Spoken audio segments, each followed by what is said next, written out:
vamos a poner a grabar. Se puede, ¿no? Para los que no vengan después.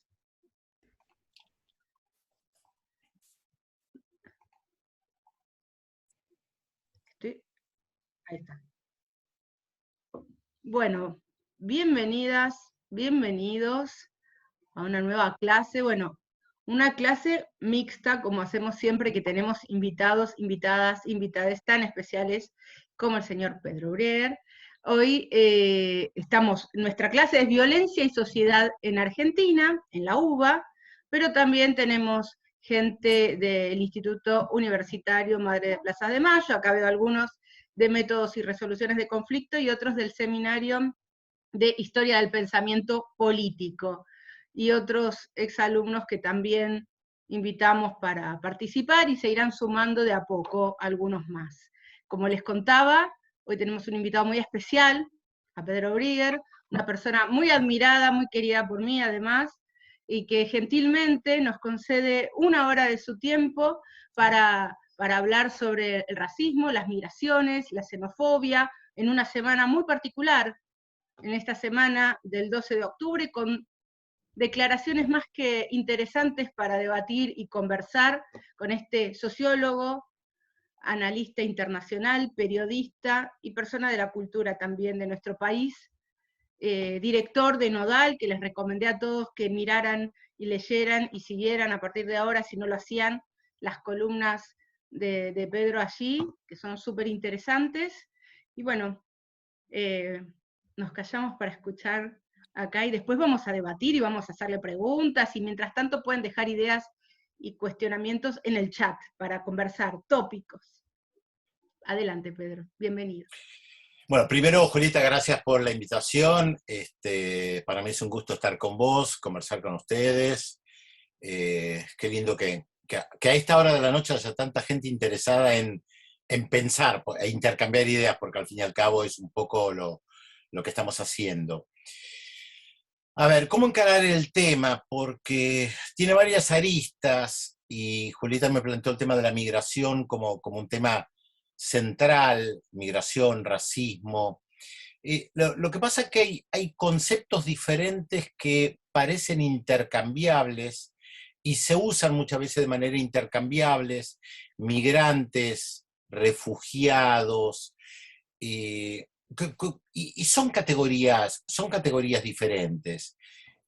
Primero hay que tomar en cuenta que, aunque parezca increíble, ya que alguien habló de simios, estamos hablando de seres humanos que abandonan su territorio por múltiples motivos. No estamos hablando básicamente de seres humanos que abandonan un territorio por voluntad propia, porque quieren hacer una experiencia en otro lugar. Quiero probar suerte en Estados Unidos, en Alemania, o quiero viajar un año por Indonesia y conocer el sudeste asiático. Estamos hablando básicamente de personas que se ven forzadas a abandonar su territorio y que son migrantes, refugiados, desplazadas. Por eso digo que hay diferentes categorías que tienen acepciones diferentes para Naciones Unidas, como categorías teóricas también, y que obviamente tienen un correlato en la actualidad. Hay que tomar datos oficiales, por lo menos de Naciones Unidas, y según Naciones Unidas, hoy hay cerca de 65 millones de personas que se vieron obligadas a huir de sus hogares, a abandonar de manera forzosa su hogar, por múltiples motivos. Pero esas personas no quisieron salir de donde estaban. De ellas, se calcula que poco más de 20 millones son menores de 18 años. O sea, estamos hablando de gente muy joven. Después está el problema de gente que ni siquiera logra un estatus, ni de reconocimiento, ni de apoyo internacional por alguno de los organismos internacionales que existen, y que llevan el calificativo de apátridas. Apátrida es una persona a la que se le niega una nacionalidad y por lo general se le niega acceso a derechos básicos, educación, salud, empleo. Esto no es mecánico ni es lineal, y en cada país se maneja de una manera diferente. Pero el problema central de una persona apátrida es que si no tiene un documento oficial, no puede abandonar el lugar. Les doy un ejemplo. Yo tuve una tía que había nacido en territorio, antes de la Primera Guerra Mundial, era territorio alemán o polaco-alemán, fue pasando de manos, en un determinado momento durante el nazismo tiene que abandonar su territorio, había mucho menos documentación que ahora, y no tenía pasaporte. Y consiguió un pasaporte que en esa época daba organizaciones internacionales en francés, porque el francés era la lengua diplomática del principio del siglo XX, no era el inglés, era el francés, que se llamaba laissez-passer. Laissez-passer, la traducción del francés al castellano es déjela pasar, déjenla pasar. Y efectivamente eso era su pasaporte. Era un pasaporte que no tenía nacionalidad, pero que le permitía viajar, moverse de un lugar a otro, cosa que efectivamente ella pudo hacer. Se radicó en Francia durante muchos años y siguió teniendo problemas. Siguió teniendo problemas porque no tenía una nacionalidad clara, porque ella tampoco podía adquirir la nacionalidad francesa porque justamente venía de un lugar donde no tenía nacionalidad. Digo, para ejemplificar algunos de los problemas. Puedo tomar otro ejemplo a quien yo conocí en un campamento de refugiados palestinos en el norte del Líbano, que eran jóvenes que tenían entre 15 y 17 años, que habían nacido en ese campamento de refugiados en el Líbano, pero que no tenían ningún tipo de documento. No eran libaneses, Líbano no les daba la nacionalidad, por cuestiones políticas, complejo de explicar, pero no importa ahora, por cuestiones políticas. Palestina no es un Estado, por lo tanto no podían tener el pasaporte palestino y no tenían nada, no tenía pasaporte, no podía viajar directamente. No lo podía obtener porque no había manera de que obtuviera un pasaporte al no existir un Estado palestino y el Líbano al no reconocerle, aunque había nacido en territorio libanés, pero había nacido en un campamento de refugiados palestino, manejado por Naciones Unidas, porque Naciones Unidas tiene un departamento oficial, que es ACNUR, la sigla, que es la Oficina del Alto Comisionado de Naciones Unidas para Refugiados, que además tiene un departamento especial para la población palestina refugiada, que es UNRWA, que es específicamente para ellos. Por lo tanto, nos enfrentamos a múltiples problemas donde el racismo es una parte integral. Ahora, el racismo es parte integral que va más allá del tema de migraciones. El racismo tiene que ver con la otredad, el otro, la otra, la persona diferente. Siempre cito el caso de la isla La Española, donde ustedes saben hay dos países, Haití y la República Dominicana. Los haitianos son muy, pero muy discriminados en la República Dominicana, donde más o menos los tildan de negros, como si los dominicanos fueran blancos, porque una parte importante de la población negra de la República Dominicana califica de negros a los haitianos, de la misma manera que hay muchos tipos de negros, obviamente, y negras, y en Sudáfrica hay problemas con la gente que viene de Mozambique. O sea, y el problema no es solamente blancos contra negros, ni blancos contra blancos, o contra chinos, asiáticos, o quien fuera. También entre la población negra en el África hay mucha discriminación de todo tipo, por origen étnico, tribal, nacional, después de que se formaron los estados también. ¿Cuándo se crea ACNUR? Que esto es importante verlo. ACNUR se crea en 1950. Esto quiere decir que nosotros estamos tratando términos, definiciones que son relativamente modernas. O sea, 70 años es muy poco en el tiempo y las definiciones también fueron mutando según las circunstancias. ¿Por qué se crea? Se crea básicamente para ayudar a millones de personas europeas desplazadas durante la Segunda Guerra Mundial. O sea, el objetivo del organismo que arma Naciones Unidas es ayudar a esas personas. De hecho, Naciones Unidas le da a la ACNUR el mandato por apenas 3 años y después se tenía que disolver. Bueno, ya vemos que 70 años después, ACNUR todavía existe, es más, gana el Premio Nobel de la Paz en 1954, si mal no recuerdo, por haber ayudado a las personas refugiadas en Europa. Lo que pasa que al establecerse un organismo que se ocupa de las personas refugiadas en Europa, no podían dejar de ver los problemas que comenzaba a haber en otras regiones a raíz de otros conflictos. Por eso digo, nace como algo temporario en un territorio determinado para ayudar a una población determinada. Sin embargo, en 1956 hay una revolución en Hungría.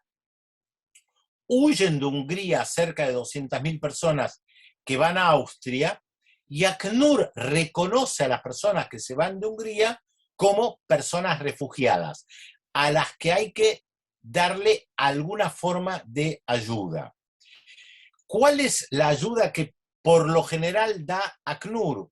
Una ayuda de alimentación, de documentación y muchas veces también de locación, de hogar. Volvemos al caso palestino.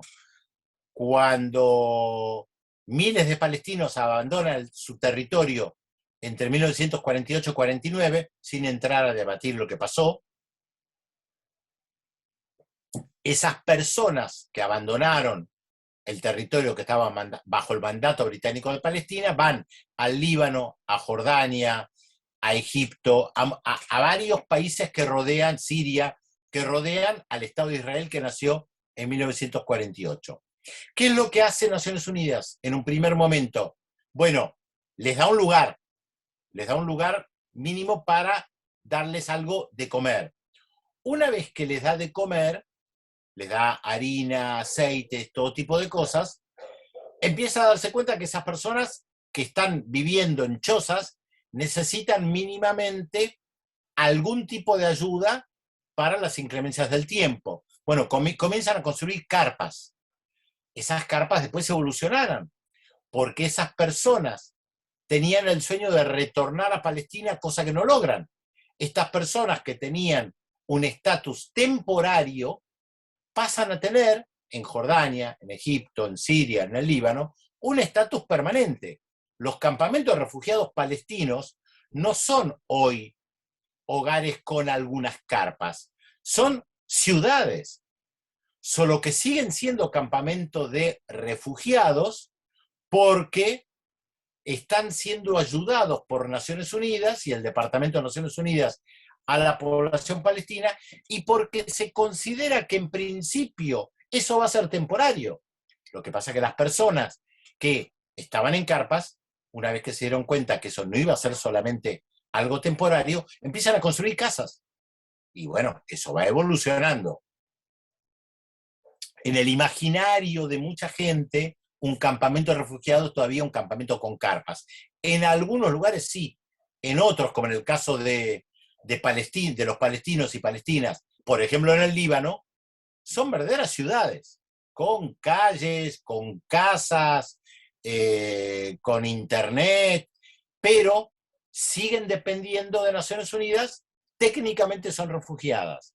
Elemento fundamental para considerar a una persona refugiada es que efectivamente tenga el apoyo y reconocimiento o del país que los acoge o de Naciones Unidas. Si no, no son refugiadas, técnicamente.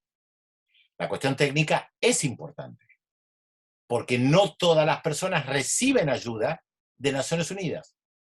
O sea, no reciben, en el caso palestino, para ser refugiada tenés que recibir, no sé, 1 kilo de harina por mes, arroz, aceite, determinadas cuestiones, y Naciones Unidas incluso tiene escuelas para los refugiados palestinos. Ahora, si no tenés ese estatus, tenés ciertas ventajas. Por ejemplo, de trabajo. Si tenés ese estatus, estás en una situación desventajosa, porque hay trabajos que no podés hacer. al no tener la nacionalidad local, no podés hacerlos, porque en determinados países no se permite que personas que tengan una nacionalidad extranjera hagan determinados trabajos. Yo sé que esto es complejo, pero quiero que entiendan lo esencial de lo complejo del tema, porque nuestro objetivo no es resolverlo ahora, sino ver justamente la complejidad que esto tiene. En el Líbano, por ejemplo, hay muchas profesiones que hasta el día de hoy, quienes son palestinos o palestinas, no pueden hacer. Está prohibido. ¿Por qué? Acá hay una cuestión política de por medio que tiene que ver con, lo voy a explicar, es sencillo. A raíz del conflicto palestino-israelí, todas esas personas desplazadas que consideraban que iban a volver pronto a su territorio, fueron comenzando, se las comenzó a llamar refugiados palestinos. Ahora bien, si el Líbano les daba la nacionalidad libanesa a esos refugiados palestinos, esto implicaba reconocer al Estado de Israel y reconocer que el Estado de Israel había triunfado y que esas personas nunca más volverían a su hogar. Entonces, si nosotros como Líbano le damos la nacionalidad, reconocemos que nunca más van a volver, cuando está en su derecho, consideramos políticamente, que tienen que poder volver a su territorio. Entonces no le damos la nacionalidad. Entonces las personas palestinas quedaban atrapadas, porque efectivamente en un primer momento pensaban que iban a volver a sus hogares. Hoy, 70 años después, bueno, la mayoría considera que esto es imposible. Además, hay pocas personas que sobrevivieron a lo que pasó en 1948, por una cuestión generacional. Pasaron 70 años. Ahora, más allá del hecho político, lo que nos encontramos es con personas que ya nacieron en Líbano, como estos jóvenes que yo les mencionaba, que conocí, pero que no tienen la ciudadanía libanesa. Naciones Unidas vio a principios del siglo XX problemas muy importantes en el África. Gente desplazada y refugiada de la República Democrática del Congo, de Somalia y también en Asia. El problema es que nos encontramos con conflictos internos también. Esto es, ya no son personas que se han visto obligadas a abandonar su territorio, sino que son desplazadas internas dentro del territorio del país, donde Naciones Unidas no puede intervenir en principio. Es el caso concreto de Colombia. Colombia es el país que tiene la mayor cantidad de población desplazada interna del mundo. Del mundo. ¿Qué significa eso? Que yo, por el conflicto interno, por algún motivo, me veo obligado a abandonar mi hogar y me voy a otra ciudad cercana o lejana, pero no puedo volver a mi hogar. Esto representa muchos problemas, en el caso concreto de Colombia, respecto del empadronamiento. ¿Dónde voto? Porque al fin y al cabo yo tengo el hogar de Bogotá, digamos, pero estoy viviendo en Medellín. No me puedo empadronar en Medellín porque tengo el domicilio de Bogotá, donde en principio yo podría volver, en principio. Sabemos que por el conflicto, tal vez lo mejor no es la ciudad, es mucho mejor tomar pequeños pueblos, ¿no? Pero por el conflicto yo no puedo volver, sea porque están los narcos, porque están las guerrillas, porque están los paramilitares, porque está el ejército, por lo que fuere. Yo no puedo volver a mi hogar. Perdí mi hogar, no me puedo asentar en la nueva ciudad, y muchas veces no puedo encontrar trabajo porque no tengo documentos en regla, y tampoco puedo volver. Son los que se consideran desplazados. Por eso menciono el caso de Colombia como desplazamientos internos. Reitero, no es que yo, que vivo en Bogotá, quiero ir a vivir a Medellín a trabajar. Yo me vi forzado a abandonar mi hogar al que no puedo volver. Son los menos, por lo general estamos hablando de gente que se ha visto obligada a abandonar su país e irse a otro país. Se ha hablado mucho en estos últimos años respecto al caso de Venezuela. Venezuela, gente que abandona Venezuela, no son refugiados.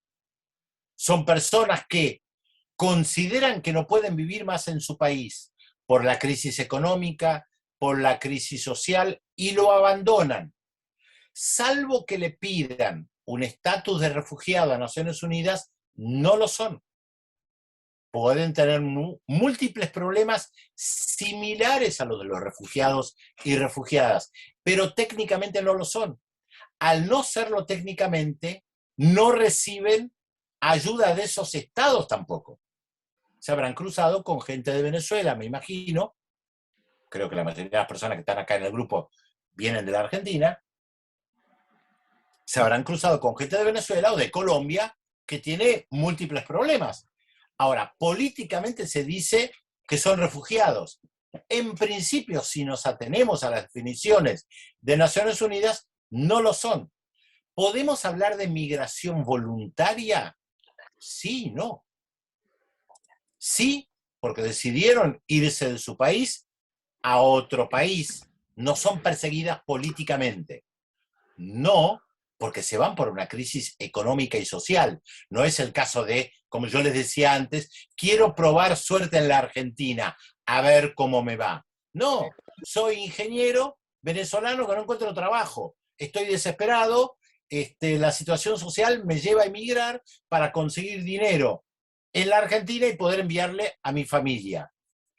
Situación similar que hemos conocido, concretamente en la Argentina, con mucha gente que vino de Perú y de Bolivia, solo que con menos difusión mediática. La mayoría de las personas de origen boliviano o peruano en la Argentina abandona sus países porque cree que acá puede vivir mejor y enviarle por general dinero a su familia, que es lo que tanta gente de Perú y de Bolivia hace cuando el cambio lo favorece, por supuesto. Ahora, esas personas no abandonaron su hogar, podemos decir, como mucha gente de clase media alta, que va a estudiar a otro país porque puede, tiene dinero para hacerlo, o va a experimentar libremente. No estamos hablando de esas personas, estamos hablando de personas que se ven obligadas a abandonar su lugar, lo que pasa que esto conlleva múltiples problemas justamente por el tema de la discriminación, que es lo que hablábamos con Julieta respecto al tema del racismo. Discriminación por pertenecer a un grupo étnico, dentro del país o fuera del país, por pertenecer a un grupo religioso, por motivos de género, y además porque ha habido transferencias de territorios. Nosotros no conocemos mucho esto, pero a principios del siglo XX todavía se daba, Bolivia, Chile, Perú, o el caso de mi tía que yo les comentaba, Polonia, Alemania, donde las transferencias de territorios lleva a que se producen vacíos legales respecto de la nacionalidad. Por eso yo mencioné las personas que son apátridas y que no tienen ninguna posibilidad de conseguir una nacionalidad. También está el problema que las leyes, esto que habrán estudiado alguna vez, se transmiten, básicamente hay dos categorías históricas, hoy hay más, pero básicamente hay dos categorías históricas, que son el famoso jus sanguinis y el jus solis. La nacionalidad se transmite por sangre o por donde naciste, y los estados tienen diferentes leyes. Cualquier persona nacida en la Argentina puede adquirir automáticamente, creo, si no estoy equivocado, la nacionalidad argentina. Esto no se da en todos los países. Hay países donde si tus padres son de otra nacionalidad y vos nacés, concretamente gente de origen turco en Alemania, y vos nacés en Alemania, no necesariamente tenés la nacionalidad alemana porque no reconocen la transmisión en base al territorio. Lo que reconocen es la transmisión de nacionalidad en base a la sangre. Pero hay países donde no permiten que las mujeres transmitan la nacionalidad y que es solamente a través de los padres, hombres. Digo esto para complejizar, para que vean cuántas aristas lo tienen. O sea, hay lugares donde el padre transmite la nacionalidad, hay lugares donde el padre o la madre transmiten la nacionalidad. Esto crea muchísimos problemas. Crea muchísimos problemas que a los que le podemos agregar, por supuesto, el tema del racismo, que, a ver, voy a dar un caso concreto tal vez para retroceder y que se pueda comprender mejor. Problemas de racismo que tuvieron las potencias coloniales. Caso concreto. Francia fue una potencia que colonizó gran parte de África, especialmente el norte de África, que tuvo también características diferentes según el territorio que ocuparon. Durante un tiempo, algunos países del África fueron colonias de Francia, pero Argelia no fue colonia de Francia. Argelia era Francia, pero las personas musulmanas nacidas en territorio argelina tenían problemas para recibir en determinados momentos la nacionalidad francesa. No era tan sencillo. En determinadas épocas sí, por eso vimos una migración argelina importante a territorio francés, porque en principio eran franceses. Ahora bien, un argelino con pasaporte o documento de identidad francés nacido en Francia, para gran parte de la población francesa no musulmana, agreguemos blanca, entre comillas, para que poder comprender un poco mejor lo que estamos planteando, esas personas no son francesas puras, no son lo mismo, porque son de origen argelino, más allá de que vivan en determinados lugares y tengan otras tradiciones culturales. A esas personas, la extrema derecha francesa las califica de inmigrantes, cuando en realidad gran parte de ellos no eran inmigrantes, porque eran argelinos, pero que en realidad nacieron mientras Argelia estaba siendo ocupada por Francia, por lo tanto eran franceses. Problemas, obviamente, múltiples. El eje de lo que estamos tratando de ver, un poco lo que habíamos planteado con Julieta también, es cómo influye la migración en la construcción del otro o de la otra con el tema de la identificación nacional, racial, cultural, étnica, religiosa, y cómo se puede resolver esto. Bueno, ¿qué es lo que plantea Naciones Unidas en principio? 4 elementos. En primer lugar, tratar de ayudar a los países que acogen y reciben personas refugiadas. En segundo lugar, que puedan desarrollarse las personas refugiadas de manera autosuficiente. En tercer lugar, ampliar el acceso al reasentamiento en un territorio que no es propio, donde no nacieron. Y en cuarto lugar, a veces lo más complicado, fomentar condiciones que permitan a las personas refugiadas regresar voluntariamente a sus países de origen. Esto se plantea, por ejemplo, hoy respecto de Afganistán. Bueno, que puedan volver a Afganistán. Lo que pasa que nosotros hablamos mucho de lo que sucede básicamente en el mundo occidental, porque la hegemonía comunicacional es muy clara, lo sabemos, de las principales agencias de noticias europeas y norteamericanas, y porque cuando hay un caso de racismo, o un caso de violencia en Francia, Alemania, España, el Reino Unido, eso tiene mucho más repercusión mediática que cuando pasa en Jordania o en Siria, o en Irak, o en el Líbano. ¿Por qué digo esto?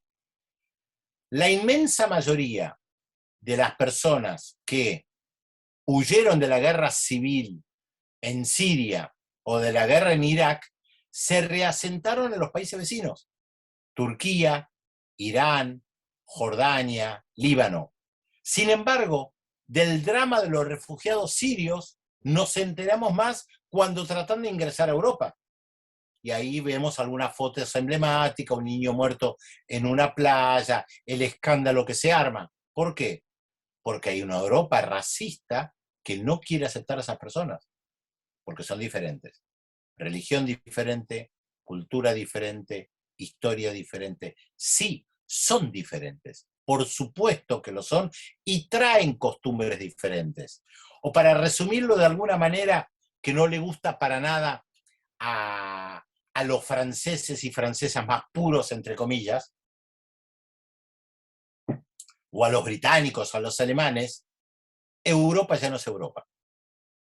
Esto es, la Europa del 2021 no es la misma Europa que 1910.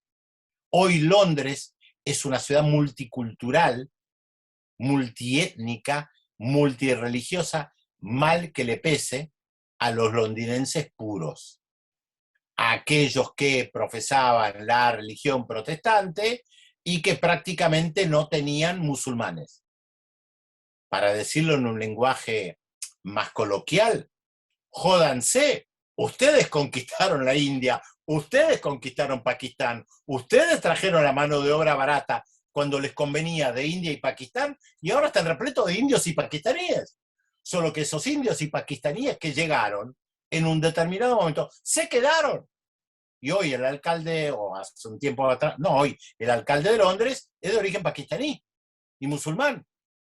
Jódanse, lo digo en el sentido peyorativo, ¿no? Pero está claro, están bebiendo ustedes o están cosechando lo que hicieron. Lo mismo Francia con la población que viene de Senegal, de Camerún o de las colonias en el Caribe. O en Ámsterdam. ¿Por qué hay tanta población negra en Ámsterdam? Porque conquistaron el Caribe, obviamente. O estuvieron un tiempo en el África, lo mismo en Portugal, lo mismo en España. Y además, con las condiciones de movilidad que hay hoy, mucho mayores que antes, obviamente mucha más gente se trasladó a esos lugares. Entonces, sí, es verdad, la París de hoy no es la misma de hace 100 años.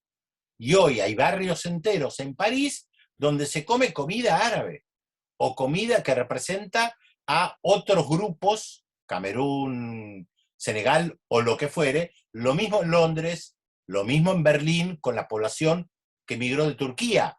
Claro, Alemania en la década del 50 y del 60 necesitaba mano de obra para reconstruirse. ¿Qué hicieron? Abrieron las puertas para que viniera mucha gente, especialmente de Turquía. Pensaron, o no pensaron, pensaron tal vez, vienen, trabajan y se vuelven. El problema es que mucha de esa gente se quedó y mucha de esa gente de Turquía que se quedó tuvo hijos. Y esa gente hoy se considera alemana, no se considera turca, porque nació en Alemania y habla perfecto alemán. ¿Es un problema para Alemania? Bueno, sí, con el racismo que hay, sí. Y no poder comprender que efectivamente las sociedades se transformaron y no son más lo que eran antes. Y esa pureza entre comillas o sin comillas, que el nazismo quiso obtener, hoy es prácticamente imposible. Ya no hay prácticamente sociedades puras, entre comillas.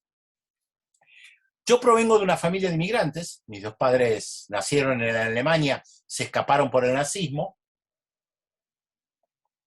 Eso implica que llegaron a la Argentina sin saber el idioma, y bueno, yo crecí en un ambiente de una familia judía alemana. Y yo veo hoy a alguien que viene de China, que está en un supermercado chino, o alguien que viene de Perú, y no solamente que no siento desprecio, sino que digo, qué bueno que están. Voy a tomar un ejemplo de la vida cotidiana que a mí me identifica, a mí me gusta mucho comer, y la comida para mí es un valor importante. Durante muchos años en la Argentina no se conseguía cilantro, hasta que empezó a haber una cocina peruana, más que la boliviana, pero principalmente peruana, que incorpora mucho el cilantro. Bueno, hoy se consigue cilantro prácticamente en cualquier verdulería. Yo chocho de la vida porque siempre me gustó el cilantro. Ahora, es una característica de la comida peruana, no de la comida argentina. Argentina entre comillas, ¿no? Bueno, a la pizza, a la pasta, al asado, no le ponemos cilantro, le ponemos a determinadas comidas. Para mí eso enriquece mi cultura. Lo mismo con la comida china, o la comida coreana, o la comida de otros grupos civilizatorios, étnicos, no importa cómo los llamemos, que vienen de otros lugares. Yo me pongo contento. Ahora, claro, para personas con un pensamiento racista, de derecha, de extrema derecha, eso no tiene que suceder. Y tiene que apelarse a la pureza de nuestro origen occidental y cristiano, que vayan a saber exactamente qué significa eso, porque al fin y al cabo comemos pizza o pasta que llegó de Italia, pero comemos paella que llegó de España y todos los etcéteras que quieran agregar. Bueno, lo mío era básicamente una introducción. Yo puedo hablar 2 horas seguidas, pero bueno, la Y a idea nosotros también es nos encanta escucharte. Y justo intercambiar opiniones. queda un ¿Cómo, perdón? minuto, así que salimos y entramos al debate. ¿Te parece? Salimos y Volvemos a entramos. entrar, mismo link, misma contraseña, antes que se nos Salimos y corte, entramos. antes que se corte violentamente.